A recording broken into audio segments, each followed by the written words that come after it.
Hi, I'm Brianna, and today I'm going to do a historiographical video on Hong Kong and its long history of dissent. To start off, I want to go through the history of Hong Kong and different protests that have occurred. So to begin with early colonialism, Britain took Hong Kong as a colony during the Treaty of Nanjing, and Hong Kong wasn't much valued by the Chinese during this time, but they were still upset about it. According to a quote from A Borrowed Place, The History of Hong Kong by Frank Welsh, Hong Kong might be nothing more than an inconsiderable pimple on the great empire's extremity, but it has been and remains of symbolic significance to the rulers and the people of that empire. This is a book I'm going to be referencing a lot, considering it has a lot of really good information about the history of Hong Kong. So there was also a lot of back and forth during this time as to whether or not colonialism was important, depending on, the party in parliament. There was a lot of British influence in Hong Kong during this early colonialism, especially with architecture and the people that were there. But much of Hong Kong was unaffected by rebellions and disturbances due to its separation from the mainland.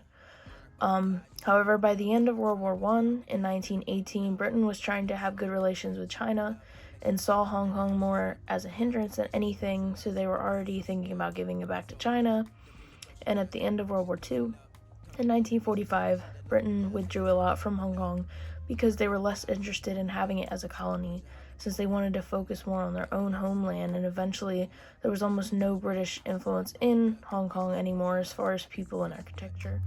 So by the 1960s in Hong Kong,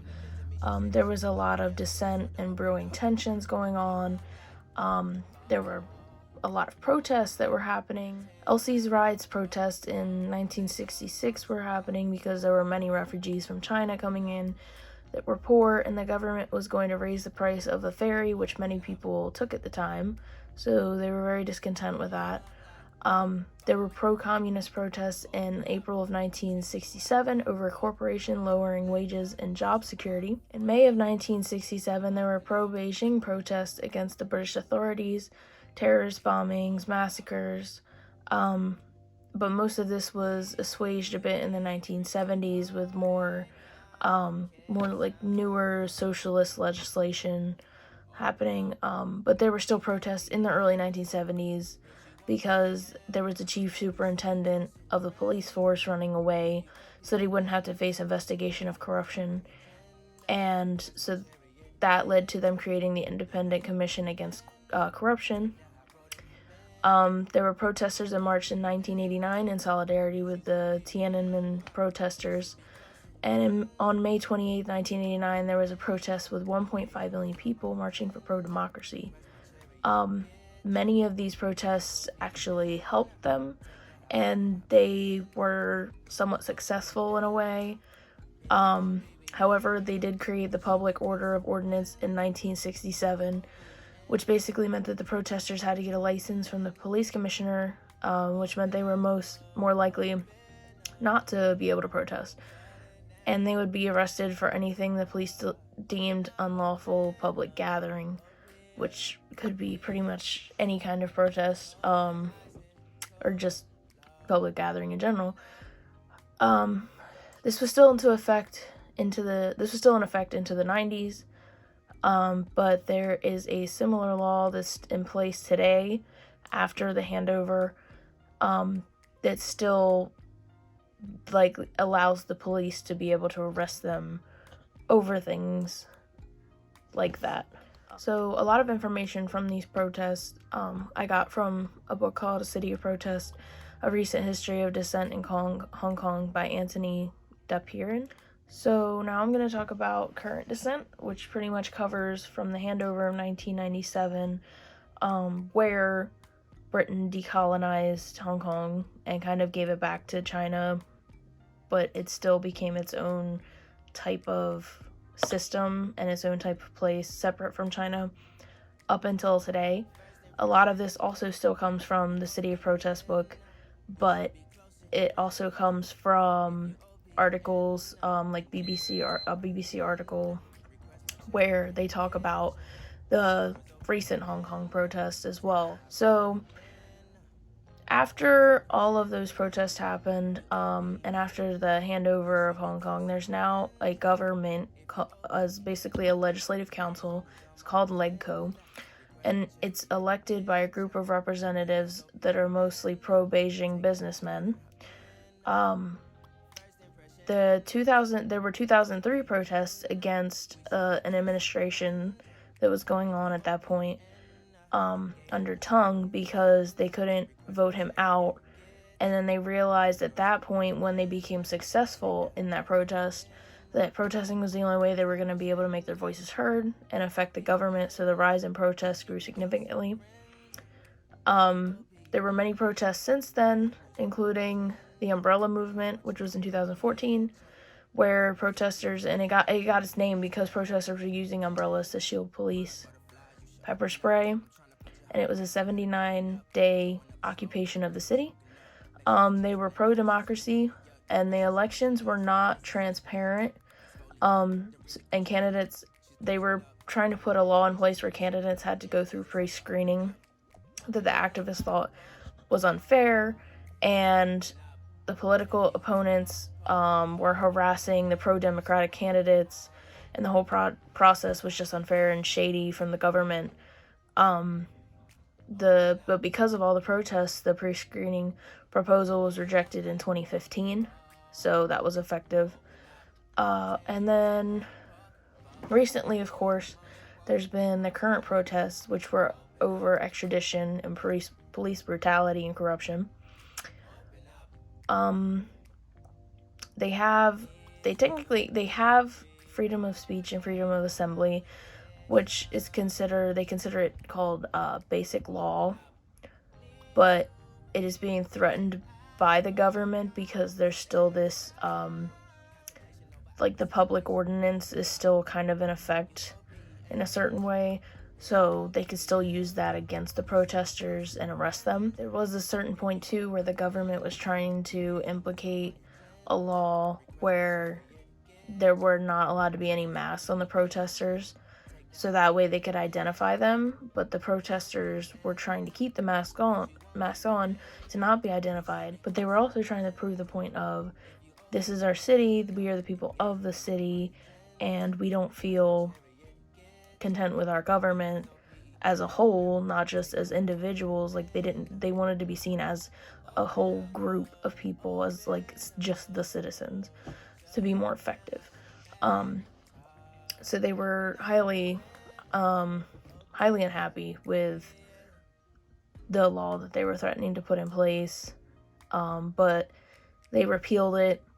and then I believe Carrie Lam ended up stepping down from the council, and after the elections, there were 17 out of 18 of the council members being pro-democracy, so that was a huge step towards democracy, and the protest definitely helped a lot with that, and they are heading towards much more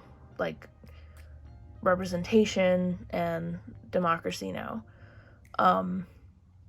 The reason Hong Kong has so many protests is because 1/4 of the city believes that only radical action can get the government to respond to citizens, according to the City of Protest book. They take advantage of the fact that they can protest, unlike in China, because they understand, how fortunate they are to be able to do that. And then they even hold visuals every year on June 4th to commemorate the Tiananmen protesters, despite that occurring in Beijing, because they value it so much and what those people stood for amid their government, and they understood that, these are our values, this is what we value, so we're gonna hold an event to commemorate this. Earlier historians weren't really sure how to address this period of colonialism. They were biased based on what side they were on and where they were from. There were people who were against Britain and China in Hong Kong, but they were kind of cautious about what they were writing for fear of what would happen to them. There were pro-communists in China who would talk about more Marxist theories than they would about facts, and who would use them against Britain, which Britain didn't like. Some even called Britain out for colonialist exploitation, and most of the historians were like I said, biased, inaccurate, but closer towards in the late 20th century, historians were looking at the handover of 1997 as being like the be-all end-all in terms of colonialism, and that Hong Kong's problems with China and Britain would end. But little did they know that later on Hong Kong would end up turning towards democracy, and they would still be in a state of dissent within itself, with its own problems because of governmental issues and unfairness. Like Frank Welsh's book that I mentioned earlier, A Borrowed Place, he says in the book that as the loss of Hong Kong initiated these depredations, its recovery in 1997 will, it is believed, mark the end, because he was among one of those who believed that it would, solve a lot of problems. And I mean, sort of, but they weren't expecting all the democracy and even more protests. Historians nowadays are more realistic about what's actually going on, and they admit that the future state of Hong Kong is unknown, but is looking more democratic every day. The basic law that was made in 1997, which is ultimately just foundational democracy, is set to expire in 2047, and while the city is heading more towards a democracy, it's uncertain what will happen once the time comes between Hong Kong and China, and they understand this, so a lot of what historians write about is more just, we aren't sure what's going to happen, but here's what we know so far. Overall, I think historians now have become more accurate in how they describe Hong Kong and what actually happened versus bias and the fear of, governments finding out what they're writing and coming after them. And also they're not so sure, they know now not to be so this is the end, this is what's going to solve all our problems, because they know that that's not always going to be the case, and they know that nobody knows what's really going to happen. So they just kind of say, here's what's going on, here's what we need to work towards, here's what's progressively getting there now, but we don't know what's going to happen.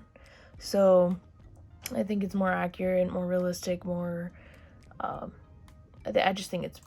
a lot better, but I think ultimately Hong Kong is headed more towards democracy, and hopefully with all their protesting, they know that the protesting's effective, and they will continue to do it, and hopefully it'll get them to where they want to be. So, well, that's all I have. Thank you for watching.